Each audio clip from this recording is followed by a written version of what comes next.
My parents ruined my life by choosing their son over me at every turn.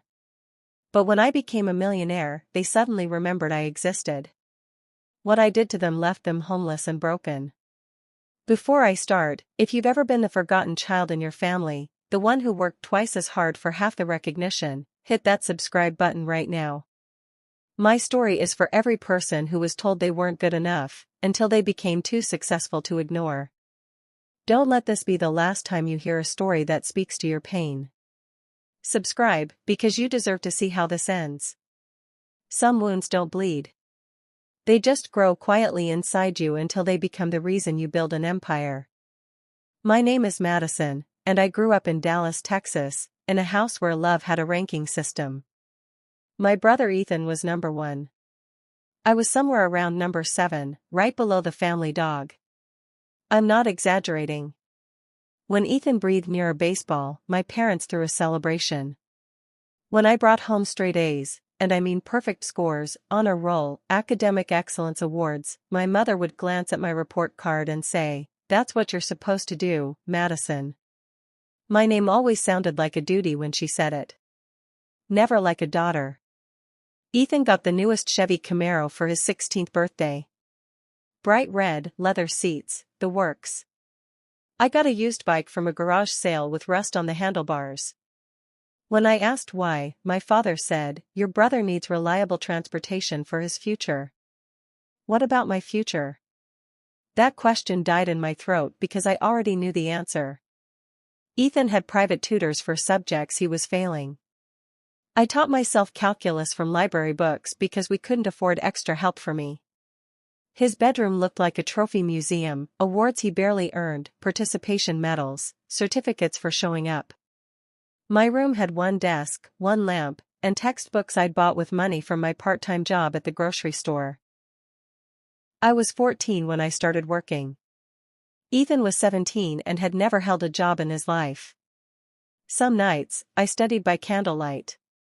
Not because I wanted to, because the power bill didn't get paid, and my parents had spent the money on Ethan's travel baseball expenses. I remember sitting at my desk, wax dripping onto my notebook, thinking this had to mean something. This struggle had to count for something. It didn't.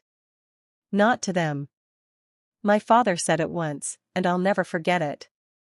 We were at dinner, and I'd just won a regional science competition. I was so excited.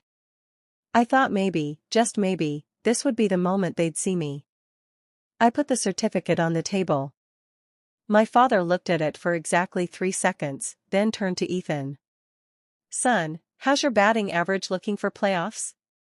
I sat there, certificate in hand, invisible. Later that night, I heard them in the living room. My mother's voice carried through the walls. "Do you think we should have said something to Madison about her award?" My father's response crushed me. "We invest where success shines brightest. Ethan has real potential. Madison's just doing what she's supposed to do." I was 15 years old, and that was the night I realized I'd never be enough for them. Not because I wasn't talented or smart or hardworking. But because they'd already decided who deserved their love, and it wasn't me. So I made myself a promise. If they wouldn't see me when I was small, they'd see me when I became too big to ignore. For years later, I got my acceptance letter to UCLA. I opened it alone in my room because I knew better than to expect anyone to care. Full academic scholarship. Dean's List potential. Early admission to their business program. I walked downstairs, letter shaking in my hand. My parents were watching Ethan's highlight reel from last week's game. Again. "I got into UCLA," I said. My mother glanced up. "That's wonderful, honey." Then back to the screen. My father didn't even turn around. Ethan gave me a quick smile, the kind you give a stranger who holds the door open, and that was it. That was my big family celebration. I paid for my own plane ticket to California. I furnished my dorm room with money I'd saved from 3 years of working every weekend. I bought my books, my laptop, everything. They didn't offer. I didn't ask. College was the first time in my life I felt like I could breathe. I worked hard. Harder than anyone in my classes. I joined the entrepreneurship club, landed internships, networked until my face hurt from smiling. I made the dean's list every single semester. I was building something, piece by piece, and for the first time, it was mine. Senior year came fast. Graduation was set for May 14th. I bought 2 tickets for my parents. I called them 2 months in advance. "I'm graduating with honors," I said. "I really want you there." My mother's voice was warm. "Of course, sweetheart. We wouldn't miss it." I believed her. The week before graduation, Ethan's baseball team made playoffs.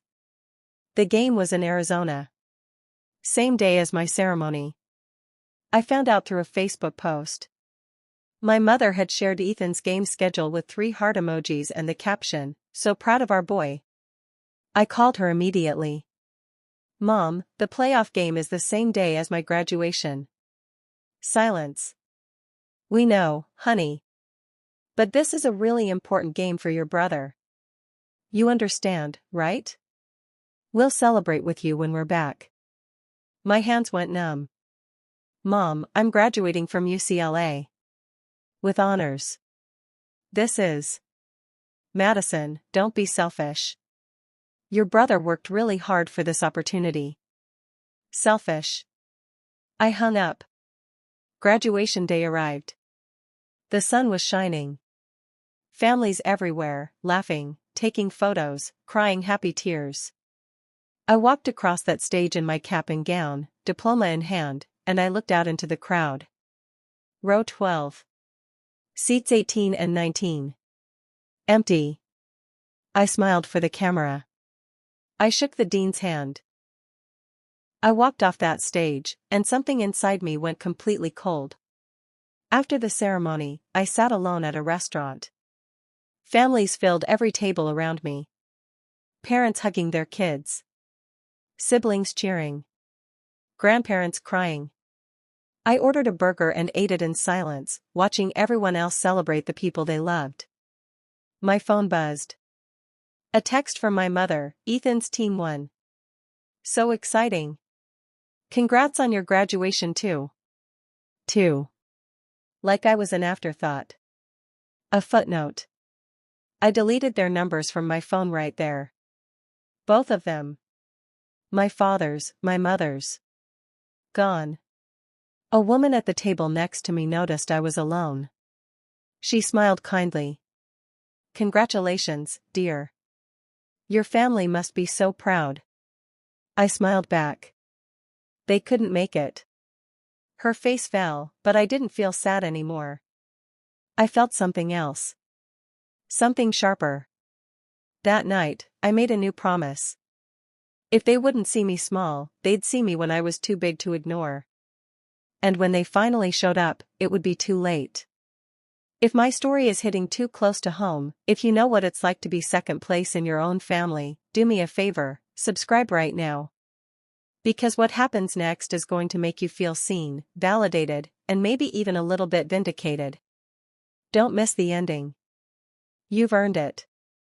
I moved to San Diego 3 weeks after graduation with $800 in my bank account and a laptop that barely turned on. No help. No safety net. Just me. A friend from college, Sarah, let me crash on her couch. Her apartment was tiny, 1 bedroom, cracked tiles, a window that didn't close all the way. But it was mine to borrow, and I was grateful. I got a job waiting tables at a breakfast diner. 4 a.m. shifts, coffee-stained aprons, customers who didn't tip. I worked there 6 days a week. On my 1 day off, I worked at a bookstore. At night, I coded. I'd taught myself programming my junior year. Late nights in the UCLA library, free online courses, YouTube tutorials. I had an idea, an app that could streamline real estate transactions, make buying and renting easier, faster, smarter. I called it Havenly. For 3 months, I lived on cold ramen noodles and $2 gas station coffee. I lost 15 pounds. Sarah kept trying to feed me, but I couldn't accept more than I already had. I was a burden enough. I coded until 3 a.m. most nights, then woke up at dawn for the diner shift. My eyes burned. My back ached. My fingers cramped from typing. But I didn't stop. 6 months in, I had a working prototype. It wasn't pretty, but it functioned. I started pitching to small investors, anyone who'd listen. I got rejected 47 times. 47 people told me my idea wasn't good enough. Number 48 was a woman named Claire. She ran a small venture capital firm and had 20 minutes between meetings. I pitched her in a coffee shop, my laptop balanced on a wobbly table. She listened. Really listened. At the end, she said, "How much do you need?" I almost cried. 50,000 to start. She wrote the check that afternoon. With that money, I hired a developer, refined the app, and launched a beta version. Within 2 months, we had 5,000 users. Within 6 months, 50,000. Tech blogs started writing about us. Investors I'd begged for meetings were suddenly calling me. I was working 16-hour days, living off adrenaline and vending machine snacks. But I was building something real. Something mine. 3 years after I moved to San Diego, my phone rang. A tech company. Big one. They wanted to buy Havenly. Their offer? $2.3 million. I sat in that coffee shop, same one where Claire had believed in me, and I couldn't breathe.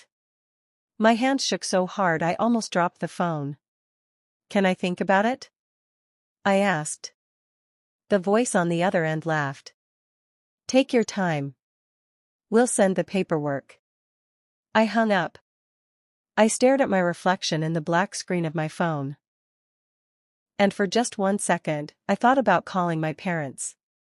Then I remembered the empty seats. I signed the papers 3 weeks later in a downtown office with floor-to-ceiling windows overlooking the bay. My lawyer sat next to me. Sarah came for moral support. Claire, the investor who'd believed in me, sent flowers with a note, "I knew you'd make it." When I signed my name on the final page, my hand didn't shake. Not once. The money hit my account 2 days later. I logged into my banking app and stared at the number. $2,300,000. I'd never seen anything like it. Sarah screamed when I told her. She hugged me so hard I thought my ribs would crack. "You did it. Oh my God, Maddie, you actually did it." We went out that night. Nice restaurant, expensive wine, dessert we didn't need. Sarah raised her glass. "To the smartest, hardest working woman I know." I clinked my glass against hers, but I felt hollow. "You okay?" Sarah asked. I nodded.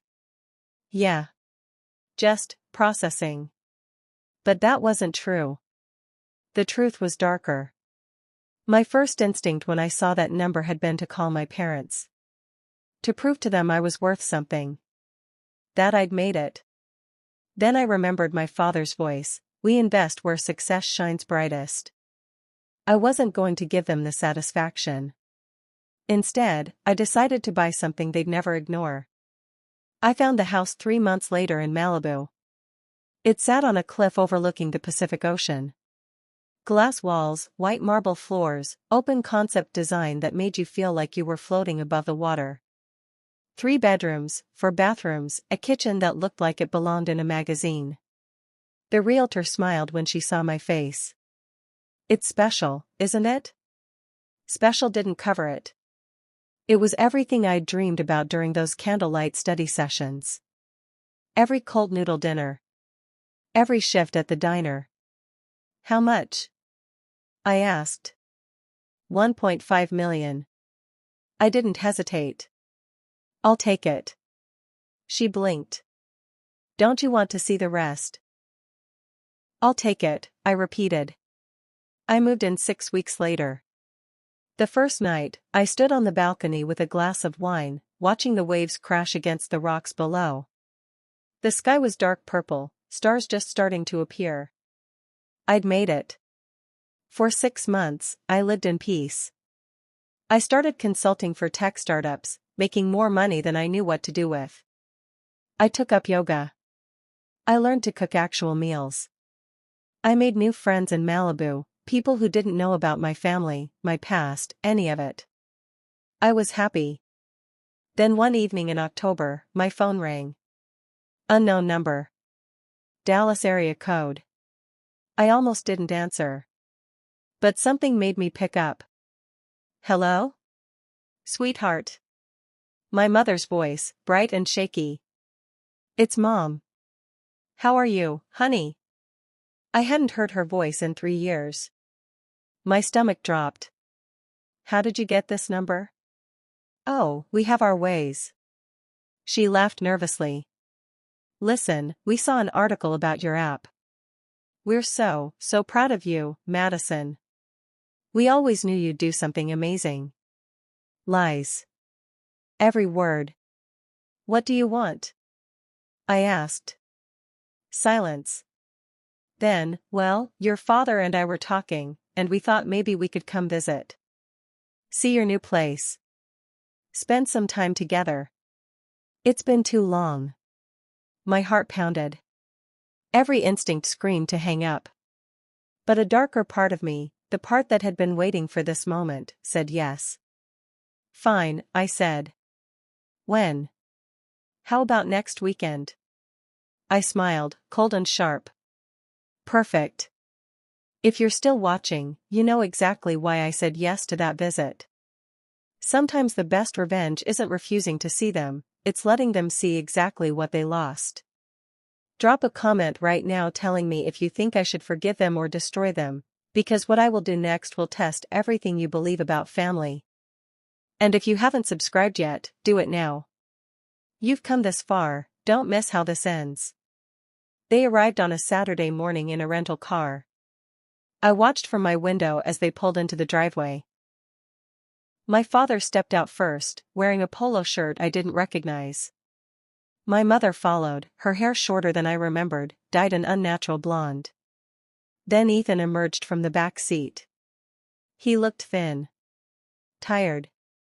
His eyes had dark circles underneath. I opened the door before they could knock. Madison. My mother rushed forward like she was going to hug me.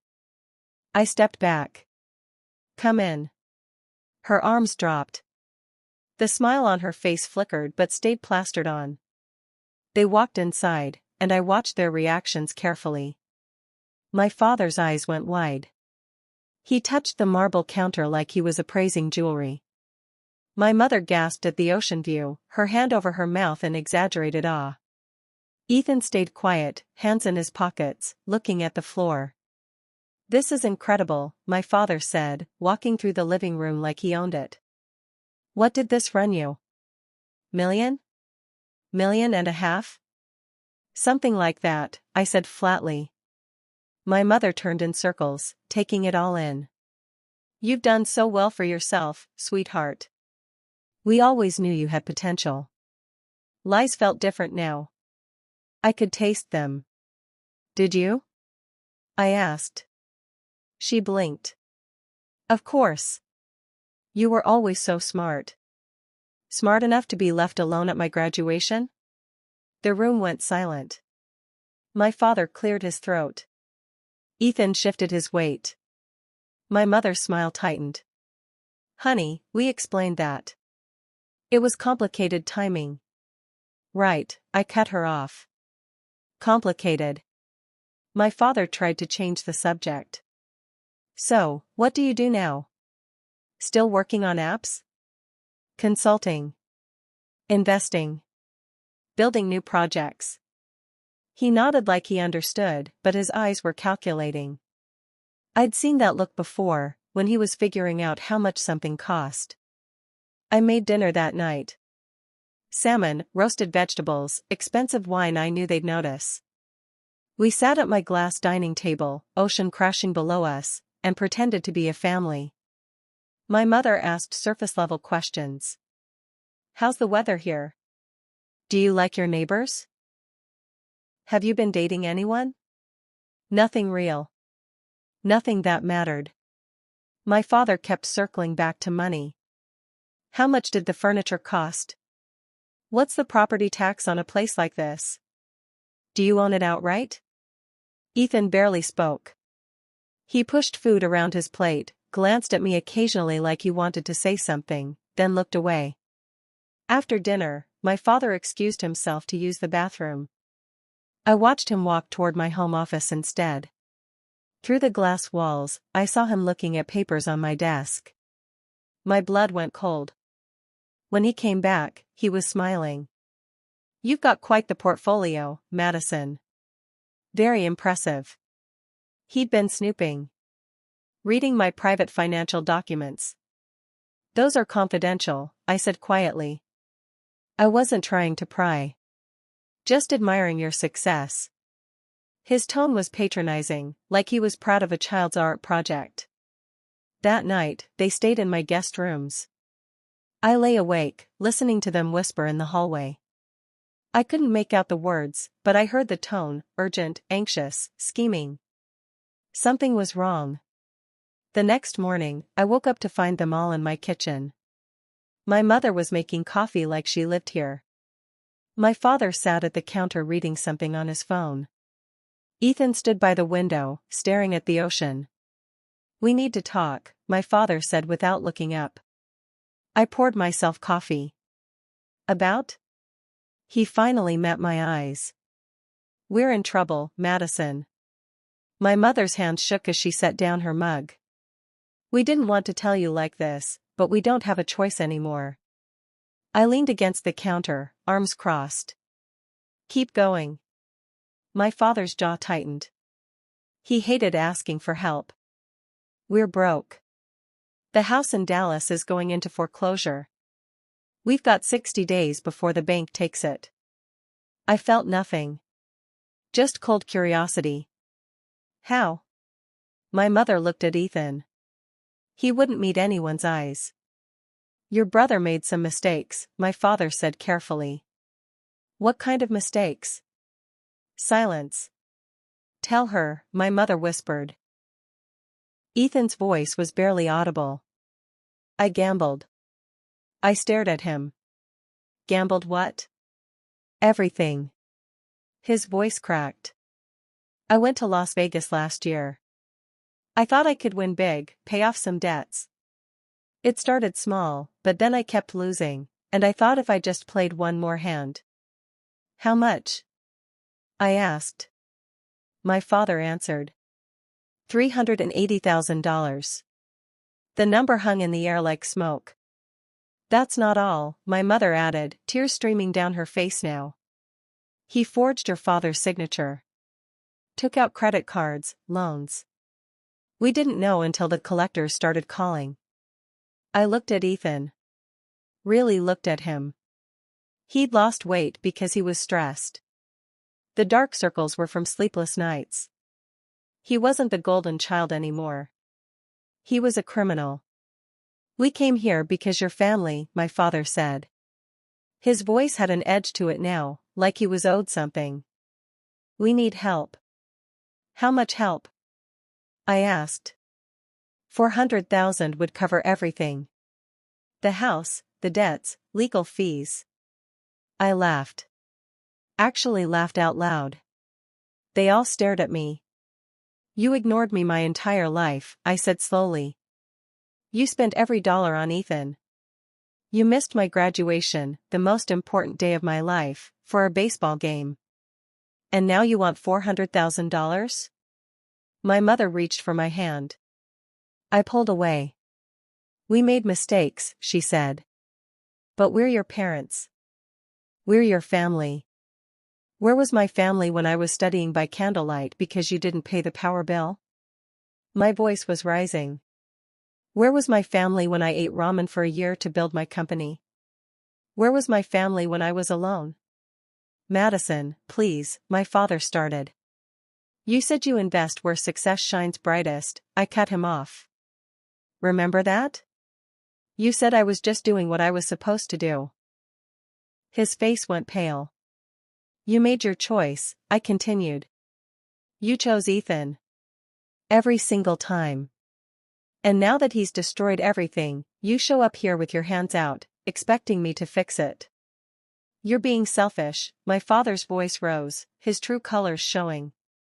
After everything we gave you. What did you give me? I shouted. A name? A roof? That's called basic parenting. You don't get credit for doing the bare minimum while you poured everything into him.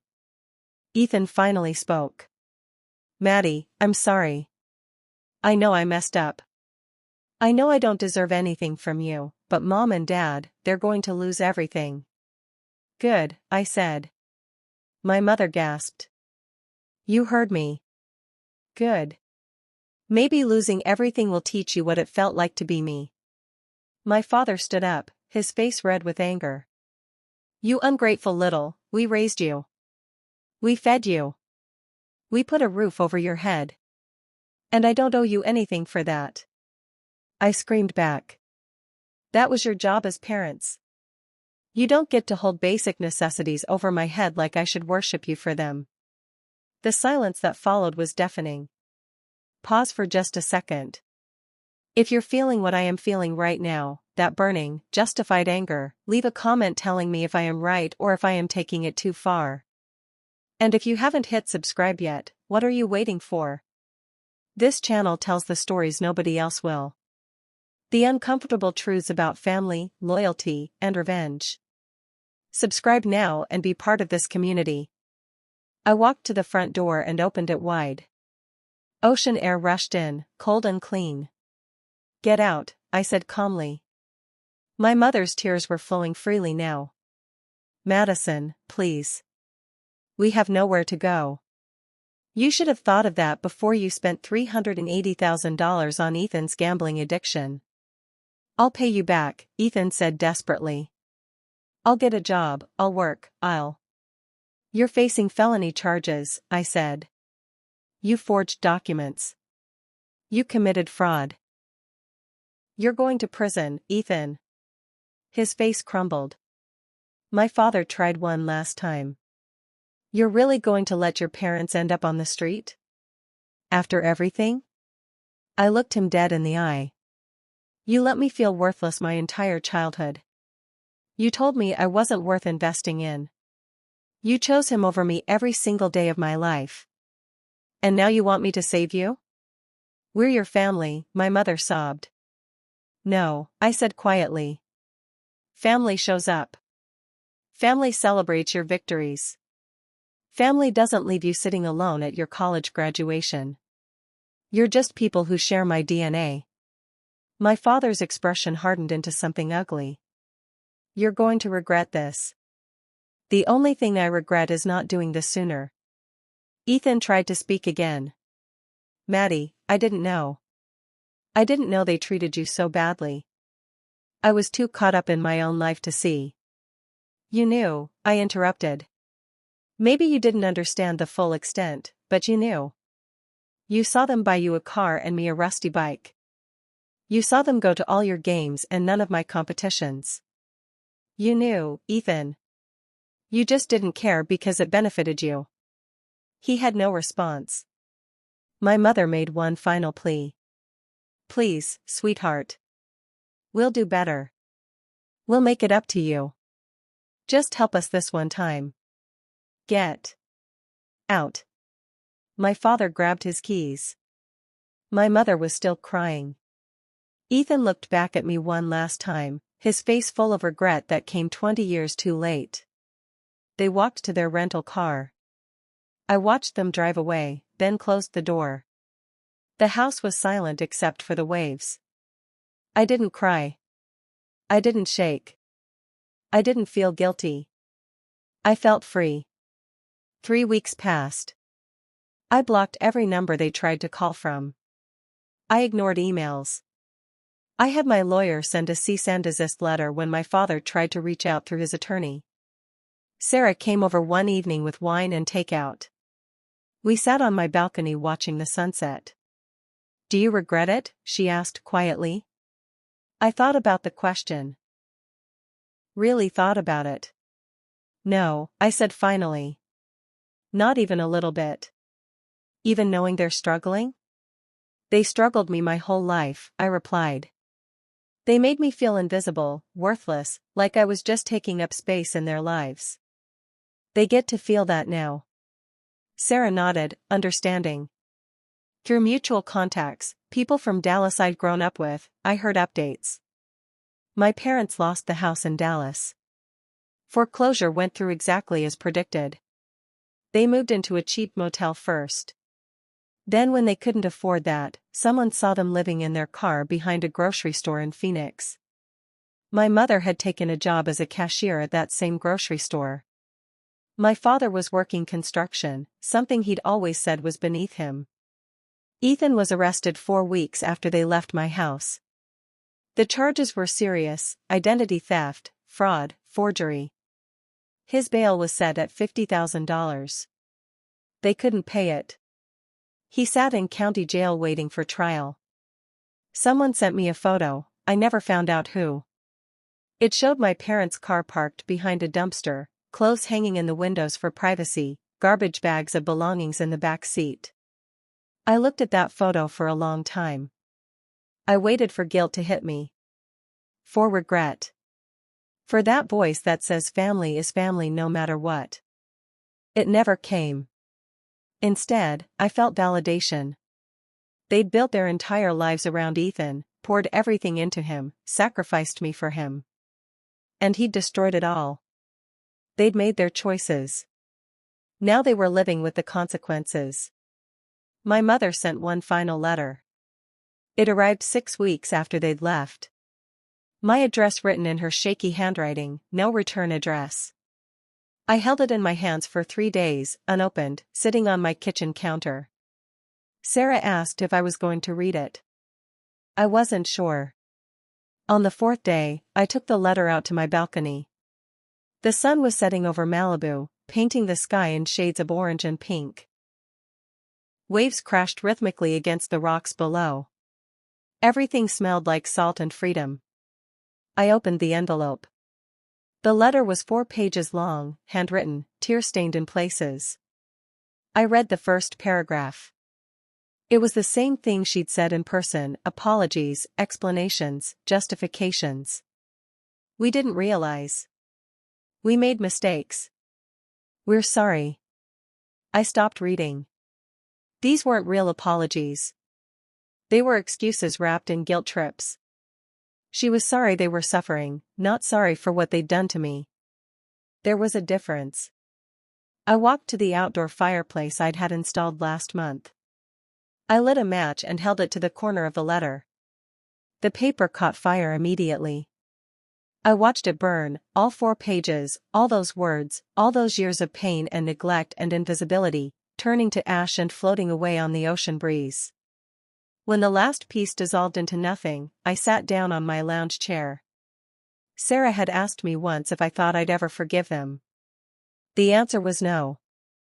Not because I was holding a grudge, but because forgiveness required them to understand what they'd done wrong. And they never would. In their minds, they'd just been focusing on Ethan because he needed more help. In their minds, I was being selfish for not bailing them out. They would never understand that children aren't investments. That love isn't supposed to be conditional on success. That showing up matters more than money ever could. So no, I wouldn't forgive them. But I didn't need to. Because their forgiveness wasn't what I'd been chasing all these years. I'd been chasing validation. Proof that I mattered. Evidence that I was worthy of love. And somewhere along the way, somewhere between those cold noodle dinners and signing that $2 million contract, I'd found it. Not from them. From myself. I started a new company 3 months later. A mentorship program for kids from neglectful homes. Kids who were told they weren't good enough. Kids who studied by candlelight while their siblings got everything. I called it Second Place. Because every kid who's ever been second in their own family deserves to know they can still finish first. The program took off faster than I expected.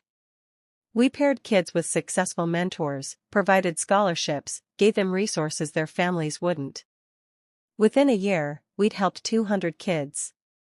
Within 2 years, over 1,000. I got letters from parents sometimes. Angry letters saying I was turning their children against them, teaching them to be ungrateful. I threw those letters away without reading them. But I kept every letter from the kids. The ones who said thank you. The ones who said someone finally sees me. The ones who said I'm not invisible anymore. Those letters covered an entire wall in my office. One evening, almost a year after my parents had left, I sat on my balcony again. Same spot, same view, same waves. My phone rang. Unknown number. Dallas area code. I almost declined it. But I answered. Hello? Madison? It was Ethan. His voice was different, hollow, defeated. How did you get this number? I'm out. Got sentenced to 3 years probation, community service. I'm working now. Minimum wage. Trying to pay back what I can. Silence. I'm not calling to ask for anything, he continued. I just wanted to say I'm sorry. Really sorry. For all of it. For not seeing what they did to you. For taking everything and never thinking about what that meant for you. I didn't respond. You were right, he said quietly. I knew. Maybe I didn't want to see it, but I knew. And I'm sorry. Okay, I said. That's it? Just okay? What do you want me to say, Ethan? That I forgive you? That we can be siblings now? That's not happening. I know. I needed you to know I finally understand. Good for you, I said, and hung up. I blocked that number too. Because understanding doesn't erase 25 years of neglect. And apologies don't rebuild trust that was never built in the first place. The sun dipped below the horizon. The sky turned from pink to purple to deep blue. I poured myself a glass of wine and raised it to the empty air. To the girl who studied by candlelight, I whispered. To the girl who sat alone at graduation. To the girl who was told she wasn't enough. I took a sip. You showed them. The waves crashed below. The stars started appearing overhead. My house, my fortress of glass and peace and hard-won success, glowed warm behind me. Some wounds don't heal. They just stop controlling you. My parents wanted to see me shine? They wanted to invest where success was brightest? Well, now they could watch from the dark. And I would never, ever dim my light to make them feel better about their choices. If this story meant something to you, if you've ever been the forgotten child who became impossible to ignore, I need you to do 3 things. First, drop a comment telling me, did Madison do the right thing, or should she have helped her family? Second, subscribe to this channel because these stories, the real, raw, uncomfortable ones about family and revenge, they need to be told.